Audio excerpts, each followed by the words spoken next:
ಕಿಚ್ಚ ಸುದೀಪ್ ಅವರು ಗಿಲ್ಲಿ ನಟನಿಗೆ ಸರಿಯಾಗಿನೇ ಕ್ಲಾಸನ್ನು ತಗೊಂಡಿದ್ದಾರೆ. ಸ್ವಲ್ಪ ಜಾಸ್ತಿನೇ ಕ್ಲಾಸ್ ತಗೊಂಡಿದ್ದಾರೆ ಅಂತಾನೆ ಹೇಳಬಹುದು. ಸೊ ಬನ್ನಿ ಹಾಗಾದ್ರೆ ಯಾವೆಲ್ಲ ವಿಷಯವನ್ನ ಕಿಚ್ಚ ಸುದೀಪ್ ಅವರು ಪ್ರಸ್ತಾಪ ಮಾಡಿದ್ರು ಮತ್ತೆ ಗಿಲ್ಲಿಗೆ ಯಾವ ರೀತಿಯಾಗಿ ಕ್ಲಾಸನ್ನು ತಗೊಂಡ್ರು ಅನ್ನೋದ್ರ ಬಗ್ಗೆ ಸಂಪೂರ್ಣವಾದ ಮಾಹಿತಿಯನ್ನ ತಿಳಿಸ್ಕೊಡ್ತೀನಿ. ಅದಕ್ಕೂ ಮೊದಲು ಚಾನಲ್ ಅನ್ನ ಸಬ್ಸ್ಕ್ರೈಬ್ ಮಾಡ್ಕೊಳ್ಳದಿರೋರು ಈಗಲೇ ಸಬ್ಸ್ಕ್ರೈಬ್ ಮಾಡ್ಕೊಳ್ಳಿ. ಮತ್ತೆ ಪಕ್ಕದಲ್ಲಿರೋ ನೋಟಿಫಿಕೇಶನ್ ಬೆಲ್ ಮೇಲೆ ಕ್ಲಿಕ್ ಮಾಡಿ ಆಲ್ ಅಂತ ಸೆಟ್ ಮಾಡಿ. ಸೊ ನೇರವಾಗಿ ವಿಷಯಕ್ಕೆ ಬರೋದಾದ್ರೆ ಈ ವಾರ ಬಿಬಿ ಪ್ಯಾಲೇಸ್ ಅನ್ನುವಂತಹ ಕಾನ್ಸೆಪ್ಟ್ ಇತ್ತು ಮತ್ತು ಬಿಗ್ ಬಾಸ್ಗೆ ಗೆಸ್ಟ್ಗಳು ಬರ್ತಾರೆ ಈ ಬಿಬಿ ಪ್ಯಾಲೇಸ್ಗೆ. ಹಾಗೇನೆ ಅವರನ್ನ ತುಂಬಾನೇ ಒಳ್ಳೆಯ ರೀತಿಯಲ್ಲಿ ಆತಿಥ್ಯವನ್ನ ಕೊಟ್ಟು ಸ್ವಾಗತ ಮಾಡಬೇಕು. ಹಾಗೇನೆ ಅವರಿಗೆ ಬಿಗ್ ಬಾಸ್ ನ ಸವಲತ್ತುಗಳಲ್ಲಿ ಯಾವುದೇ ರೀತಿಯಾಗಿ ಕೊರತೆ ಆಗದ ರೀತಿಯಲ್ಲಿ ನೋಡ್ಕೊಳ್ಬೇಕು ಅಂತ ಹೇಳಿರ್ತಾರೆ ಬಿಗ್ ಬಾಸ್. ಪ್ರತಿಯೊಬ್ಬರಿಗೂ ಕೂಡ ಅವರದ್ದೇ ಆದಂತಹ ಒಂದೊಂದು ಪಾತ್ರವನ್ನ ನೀಡಿರ್ತಾರೆ. ಗಿಲ್ಲಿ ಅವರಿಗೆ ಸಿಕ್ಕಿದ್ದು ವೇಟರ್ ಅನ್ನುವಂತಹ ಪಾತ್ರ. ಹೀಗೆ ಬಿಗ್ ಬಾಸ್ ಮನೆಗೆ ಬರ್ತಾ ಇದ್ದ ಹಾಗೇನೆ 5 ಜನ ಸ್ಪರ್ಧಿಗಳನ್ನ ಬಿಗ್ ಬಾಸ್ ಸ್ವಾಗತ ಮಾಡ್ಕೊಳ್ತಾ ಇರ್ತಾರೆ ಮತ್ತು ಉಗ್ರ ಮಂಜು ಅವರಿಗೆ ಮದುವೆ ಫಿಕ್ಸ್ ಆಗಿರೋದ್ರ ಬಗ್ಗೆ ಮಾತಾಡ್ತಾ ಇರ್ತಾರೆ. ಅವರನ್ನೇ ಮಾತಾಡಿಸ್ತಾ ಇರುವಂತಹ ಸಮಯದಿಂದನೇ ಗಿಲ್ಲಿ ಮಧ್ಯ ಮಧ್ಯೆ ಮಾತಾಡ್ತಾ ಇದ್ರು. ಸೊ ಇಲ್ಲಿಂದನೇ ಶುರುವಾಗುತ್ತೆ ವಿಷಯ ಮೇನ್ ಆಗಿ. ಯಾಕಂತಂದ್ರೆ ಇಲ್ಲಿ ಬಿಗ್ ಬಾಸ್ ಮಾತಾಡುವಾಗಲೇ ಅಥವಾ ಕಿಚ್ಚ ಸುದೀಪ್ ಅವರು ಮಾತಾಡುವಾಗಲೇ ಮಧ್ಯ ಮಧ್ಯೆ ಮಾತಾಡಿದ್ರೆ ಸುದೀಪ್ ಅವ್ರಿಗೂ ಕೂಡ ಸಿಟ್ಟು ಬರುತ್ತೆ. ಹಾಗೇನೆ ಅದು ತಪ್ಪು ಅಂತ ಕೂಡ ಈ ಹಿಂದೆ ಸುಮಾರು ಸಲ ಹೇಳಿದ್ದಾರೆ. ಮಾತಾಡುವಾಗ ನಿಮಗೂ ಕೂಡ ಅವಕಾಶ ಸಿಗುತ್ತೆ, ನಿಮ್ಮ ಒಂದು ಅವಕಾಶ ಬಂದಾಗ ಮಾತಾಡಿ ಅಂತ ಹೇಳಿ. ಬಟ್ ಬಿಗ್ ಬಾಸ್ ಮಾತಾಡುವಂತಹ ಸಮಯದಲ್ಲಿ ಒಬ್ಬೊಬ್ಬರನ್ನ ಸ್ವಾಗತ ಮಾಡುವಾಗ ಕೂಡ ಇಲ್ಲಿ ಗಿಲ್ಲಿ ಅವರು ಮಧ್ಯ ಮಧ್ಯೆ ಮಾತಾಡ್ತಾ ಇದ್ರು. ಅದು ಓಕೆ. ಬಟ್ ಯಾವಾಗ ಮಂಜು ಅವರ ಮದುವೆ ಫಿಕ್ಸ್ ಆಗಿರೋ ವಿಷಯ ಮಾತಾಡ್ತಾರೋ ಅವಾಗ ಇದು 2ನೇದ 3ನೇದ ಅನ್ನುವಂತಹ ಮಾತನ್ನ ಹೇಳ್ತಾರೆ. ಸೊ ಈ ಒಂದು ವಿಷಯವಾಗಿ ಕಿಚ್ಚ ಸುದೀಪ್ ಅವರು ಸಿಕ್ಕಾಪಟ್ಟೆ ಸೆಟ್ ಮಾಡ್ಕೊಂಡಿದ್ದಾರೆ ಮತ್ತು ಗಿಲ್ಲಿ ಅವರಿಗೆ ಸರಿಯಾಗಿನ ಕ್ಲಾಸನ್ನ ತಗೊಂಡಿದ್ದಾರೆ. ಸೊ ಅದು ಅವರ ವೈಯಕ್ತಿಕ ವಿಷಯ, ಅದರಲ್ಲೂ ಕೂಡ ಮದುವೆ ವಿಷಯ ತೀರಾ ಪರ್ಸನಲ್ ವಿಷಯ. ಸೊ ಇಂತಹ ವಿಷಯದಲ್ಲಿ ಈ ರೀತಿಯಾಗಿ ಅನ್ನೆಸೆಸರಿ ಕಾಮಿಡಿಯ ಅವಶ್ಯಕತೆ ಇಲ್ಲ ಅನ್ನೋದರ ಬಗ್ಗೆ ಗಿಲ್ಲಿಗೆ ಅರ್ಥ ಮಾಡಿಸಿದ್ದಾರೆ. ಮೇನ್ ಆಗಿ ಏನಪ್ಪಾ ಅಂತ ಹೇಳಿದ್ರೆ ಗಿಲ್ಲಿ ಅವರ ಕಾಮಿಡಿ ಚೆನ್ನಾಗಿ ಹೋಗ್ತಾ ಇದೆ ಹೌದು. ಬಟ್ ಎಲ್ಲಾ ವಿಷಯದಲ್ಲೂ ಕೂಡ ಕಾಮಿಡಿ ಮಾಡ್ಲಿಕ್ಕೆ ಹೋದ್ರೆ ಕಷ್ಟ ಆಗುತ್ತೆ. ನಿಮ್ಮ ಜರ್ನಿಗೆನೆ ನೀವೇನೆ ಕಲ್ಲು ಹಾಕೊಳ್ತೀರಾ ಅನ್ನೋ ರೀತಿಯಲ್ಲಿ ಕಿಚ್ಚ ಸುದೀಪ್ ಅವರು ಅವ್ರದೇ ಆದಂತಹ ಒಂದು ಶೈಲಿ ಇದೆ. ಆ ಶೈಲಿನಲ್ಲಿ ಕ್ಲಾಸ್ ಅನ್ನ ತಗೊಳ್ತಾರೆ. ಇನ್ನು ಗಿಲ್ಲಿ ಅವರಿಗೆ ಈ ಒಂದು ವಿಷಯ ಆದ ನಂತರ ಇನ್ನೂ ಸುಮ್ಮನೆ ಇಲ್ಲ. ಇನ್ನು ನೆಕ್ಸ್ಟ್ ಇನ್ನೂ ಕೂಡ ಮತ್ತೊಂದು ವಿಷಯ ಬರುತ್ತೆ. ಆ ವಿಷಯ ಏನಪ್ಪಾ ಅಂತ ಹೇಳಿದ್ರೆ ಇವರು ವೇಟರ್ ಆಗಿ ನಡ್ಕೊಳ್ತಾ ಇದ್ದಂತಹ ರೀತಿ. ಸೊ ಸಿಕ್ಕಿರೋ ಪಾತ್ರವನ್ನ ನೀವು ಸರಿಯಾಗಿ ನಿರ್ವಹಿಸಿದ್ರಾ ಅನ್ನುವಂತಹ ಪ್ರಶ್ನೆ ಬರುತ್ತೆ. ಹಾಗೇನೆ ನೀವು ಪಾತ್ರಗಳಲ್ಲಿ ಕಾಮಿಡಿ ಮಾಡ್ತಾ ಇದ್ದಿದ್ದು ಖಂಡಿತವಾಗ್ಲೂ ತಪ್ಪಲ್ಲ. ಬಟ್ ಗೆಸ್ಟ್ಗಳನ್ನ ಅವಮಾನ ಮಾಡಬೇಕು ಅಂತಾನೆ ಮಾತಾಡ್ತಾ ಇದ್ದಂತಹ ರೀತಿ ಏನಿದೆ ಅದು ತಪ್ಪು ಅನ್ನೋದ್ರ ಬಗ್ಗೆ ಮಾತಾಡ್ತಾರೆ. ಮತ್ತು ಬಿಗ್ ಬಾಸ್ ಮನೆಯಲ್ಲಿ ಉಗ್ರ ಮಂಜು ಅವರ ಒಂದು ಬ್ಯಾಚುಲರ್ ಪಾರ್ಟಿನ ಎಂಜಾಯ್ ಮಾಡೋದಕ್ಕೆ ಬಿಬಿ ಪ್ಯಾಲೇಸ್ಗೆ ಬಂದಿದ್ದೀವಿ ಅಂತ ಒಂದು ಕಾನ್ಸೆಪ್ಟ್ ಅನ್ನ ಇಡಲಾಗಿತ್ತಲ್ವಾ.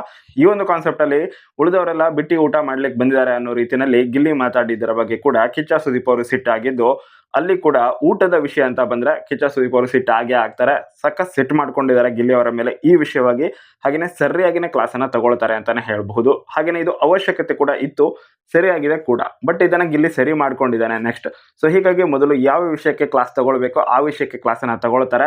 ಉಗ್ರ ಮಂಜುರ ವಿಷಯವಾಗಿ 2ನೇದ 3ನೇದ ಮದುವೆ ಅಂತ ಕೇಳಿದ್ದು, ಹಾಗೇನೆ ಊಟದ ವಿಷಯವಾಗಿ ಮಾತಾಡಿದ್ದು, ಇವೆರಡು ವಿಷಯದ ಬಗ್ಗೆ ಅವರು ಕಿಚ್ಚ ಸುದೀಪ್ ಅವರು ಕ್ಲಾಸ್ ಅನ್ನ ತಗೊಳ್ತಾರೆ. ಮತ್ತು ಇಷ್ಟೆಲ್ಲ ಆದ ನಂತರ ಕೂಡ ರೋಸ್ಟ್ ಮಾಡುವಂತಹ ಸಮಯದಲ್ಲೂ ಕೂಡ ಸಭ್ಯತಾ ಚೌಕಟ್ಟನ್ನ ಮೀರಿ ಹೋಗಬಾರ್ದು ಅಂತ ಹೇಳಿದ್ರು. ಬಟ್ ಸ್ಟಿಲ್ ಅಲ್ಲೂ ಕೂಡ ಮತ್ತೆ ಊಟದ ವಿಷಯ ಬರುತ್ತೆ. ಕೆಲವೊಂದಿಷ್ಟು ವಿಷಯಗಳು ಬಂದು ಅಲ್ಲಿ ಬಿಗ್ ಬಾಸ್ ಮತ್ತೆ ಇಂಟರ್ಫಿಯರ್ ಆಗಿ ಸಭ್ಯತೆಯ ಚೌಕಟ್ಟಿನಲ್ಲೇ ಇರಬೇಕು ಅಂತ ಹೇಳಿ ಗಿಲ್ಲಿ ಅವರಿಗೆ ಮತ್ತೆ ವಾರ್ ಮಾಡೋ ರೀತಿ ಆಗುತ್ತೆ.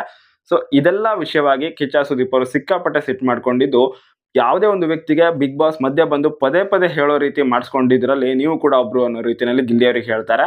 ಮತ್ತು ಇದು ಗಿಲ್ಲಿ ಅವರು ಮಾಡಿದ ಒಂದು ಲೆವೆಲ್ಗೆ ತಪ್ಪೇನೆ. ಹಾಗಂತ ಎಲ್ಲ ಇವ್ರದೇ ತಪ್ಪಿಲ್ಲ. ಗೆಸ್ಟ್ಗಳ ರೀತಿ ಕೂಡ ವರ್ತನೆ ಮಾಡಿರ್ಲಿಲ್ಲ. ಸೊ ಹೀಗಾಗಿ ಇಲ್ಲಿ ಗಿಲ್ಲಿ ವರ್ತನೆ ಮಾಡಿದ್ದು ಕೂಡ ಅವ್ರು ಮಾಡಿದ ತಪ್ಪಾದ್ರೆ ಗಿಲ್ಲಿ ಮಾಡಿದ್ದು ತಪ್ಪೇನೆ, ಅಥವಾ ಅವ್ರು ಮಾಡಿದ್ದು ಸರಿ ಅನ್ನೋದಾದ್ರೆ ಗಿಲ್ಲಿ ಮಾಡಿದ್ದು ಸರಿನೇ.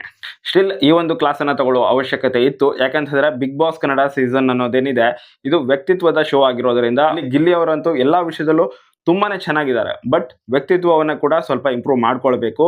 ವ್ಯಕ್ತಿತ್ವ ಕೂಡ ಚೆನ್ನಾಗೇನೆ ಇದೆ. ಬಟ್ ಅನ್ನೆಸೆಸರಿ ಕಾಮಿಡಿ ಕೆಲವೊಂದಿಷ್ಟು ಸಿಚುವೇಶನ್ ಅಲ್ಲಿ ಅದು ಅವರಿಗೇನೆ ಉಲ್ಟಾ ಹೊಡೆಯೋ ಚಾನ್ಸಸ್ ಇರುತ್ತೆ. ಸೊ ಹೀಗಾಗಿ ಈ ಕ್ಲಾಸ್ನ ಅವಶ್ಯಕತೆ ಇತ್ತು. ಬಟ್ ಇದಾದ ನಂತರ ಅಂದ್ರೆ ಇವೆಲ್ಲ ವಿಷಯಗಳನ್ನ ಹೇಳಾದ ನಂತರ ಗಿಲ್ಲಿ ಅವರನ್ನ ಅಪ್ರಿಶಿಯೇಟ್ ಕೂಡ ಮಾಡಿದ್ದಾರೆ. ವಿಷಯ ಯಾವ್ದಪ್ಪ ಅಂತ ಹೇಳಿದ್ರೆ ಅವರು ಇದನ್ನ ನಂತರ ಸರಿ ಮಾಡ್ಕೊಂಡಂತಹ ರೀತಿ, ಇದಾದ ನಂತರ ಅವರು ಕೌಂಟರ್ಗಳನ್ನ ಕೊಟ್ಟಂತಹ ರೀತಿ, ರಾಜ ವರ್ಮ ಅಂತ ಮಾತಾಡಿದಾಗಿರಬಹುದು, ಇನ್ನೂ ಕೂಡ ಸಾಕಷ್ಟು ಕಾಮಿಡಿಗಳಿದ್ದಾವೆ. ಸೊ ಅದೆಲ್ಲ ಕೂಡ ತುಂಬಾನೇ ಚೆನ್ನಾಗಿತ್ತು.